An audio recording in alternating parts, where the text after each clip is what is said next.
Olá, eu todo vestido de vermelho hoje. Eu gostaria de trabalhar uma ideia que é, ao meu ver, pouco trabalhada no Brasil de forma simples e profunda, que é esta acusação que se dirige à Conferência Episcopal dos Bispos, aos bispos enquanto indivíduos, à campanha da fraternidade, de que essas estruturas e essas pessoas são comunistas, né? O que nós queremos dizer quando usamos a palavra comunismo ou comunista? Bom, no Brasil eu arriscaria dizer que no mínimo, 90% das pessoas que usam esse vocábulo não têm a mínima noção do que ele significa, porque se negam a ler e a estudar. Ora, a palavra comunismo ela está ligada imediatamente a uma outra palavra, que é a palavra socialismo. Para entender uma, eu tenho que entender a outra. Vamos fazer aqui um breve raciocínio. Lembremos que a sociedade passou do sistema medieval, feudalismo, econômico, social, para o sistema do liberalismo, que depois nós chamaremos de capitalismo, na forma como nós a temos hoje. Ok. Nos séculos 18 e 19, uma nova corrente de pensamento começa a surgir, que acredita que a sociedade vai passar por uma transformação, uma reforma, em que não existirá mais os meios privados de produção, ou seja, os bens de produção não estarão mais nas mãos de uma pequena parcela da sociedade, mas pertencerão à totalidade da sociedade e serão regulados pelo Estado. Isso é o socialismo.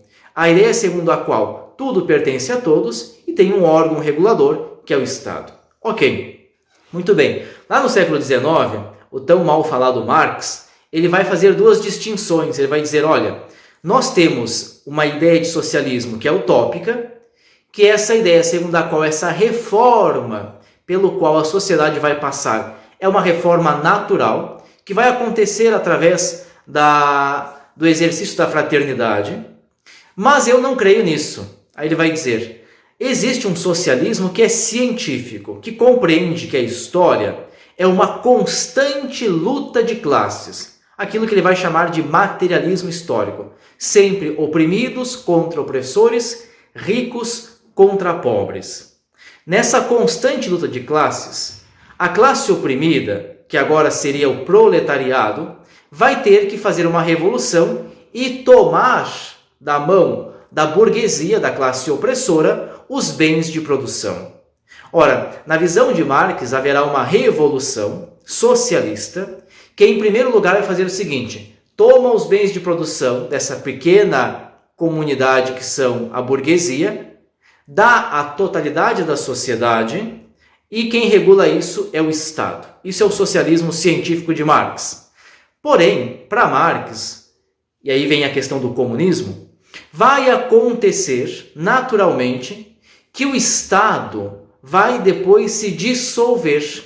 Não haverá mais a necessidade da regulamentação do Estado, tudo pertencerá a todos e as classes sociais deixarão de existir. Isso é o comunismo, ou seja, é uma realidade social onde não existe mais o Estado, os meios de produção pertencem a todos, não existem mais classes sociais. Ok? Então, nós temos que saber disso quando usamos este conceito. Nesse sentido, os bispos são comunistas? Não, os bispos não são comunistas. O que os bispos fizeram? Após o Concílio Vaticano II, especialmente na América Latina, a partir das conferências de Medellín e Puebla, nós começamos a entender que a igreja, que vivia muito bem a dimensão do assistencialismo social, ou seja, a igreja sempre trabalhou a ideia social pelo assistencialismo, dando aquilo que os pobres não tinham, passa a uma nova ideia, que é a ideia da justiça social. Não basta dar aos pobres o que falta aos pobres. É preciso dar aos pobres a condição para saírem da pobreza. É isso que os bispos fazem. Então, na verdade, o que nós temos a partir das décadas de 60, 70, 80, 90, os documentos das conferências episcopais ou magistério da igreja, inclusive pontifício, é esta passagem entre a ideia assistencialista para a ideia da justiça social, ok? O centro dessa ideia é a opção preferencial pelos pobres, que já dizia lá Bento XVI, é uma opção cristológica. Quer dizer, qualquer discípulo de Cristo tem que fazer essa opção. Ela não é algo que eu posso ou não fazer. Não é uma escolha. Se eu creio em Jesus, se eu creio na encarnação do Verbo, que aquele homem de Nazaré é o Filho de Deus que se fez homem, eu tenho que ter, na fé cristológica, a dimensão da opção preferencial pelos pobres. Ok? Então, se nós pegarmos, por exemplo, um documento, a Evangelii Gaudium do Papa Francisco. Pegamos a Evangelii Gaudium, lá nos números 53 a 60, nós teremos esses títulos. Procurem lá. Não a uma economia de exclusão.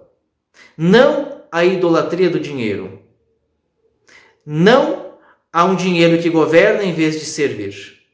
Não à desigualdade social que gera violência. E o Papa vai dizer textualmente que a desigualdade é a raiz de todos os males sociais. Magistério do Papa Francisco. E agora leio textualmente aquilo que ele escreveu no número 191. Ele diz assim: animados pelos seus pastores, os cristãos são chamados em todo lugar e circunstância a ouvir o clamor dos pobres, como bem se expressam os bispos do Brasil. Abre aspas. Desejamos assumir a cada dia as alegrias e esperanças, as angústias e tristezas do povo brasileiro, especialmente das populações das periferias urbanas e das zonas rurais, sem terra, sem teto, sem pão, sem saúde, lesadas em seus direitos. Vendo a sua miséria, ouvindo seus clamores e conhecendo o seu sofrimento, escandaliza-nos o fato de saber que existe alimento suficiente para todos e que a fome se deve à má repartição dos bens e da renda. Papa Francisco, Evangelii Gaudium. Gente, o problema dos bispos do Brasil é um só, é que eles são católicos. E estes grupos fundamentalistas não aceitam a doutrina social da igreja. Não caiam nessas armadilhas, nessas bobagens que dizem em relação à CNBB e aos bispos, porque eles não são comunistas, eles usam o evangelho como critério para julgar a realidade.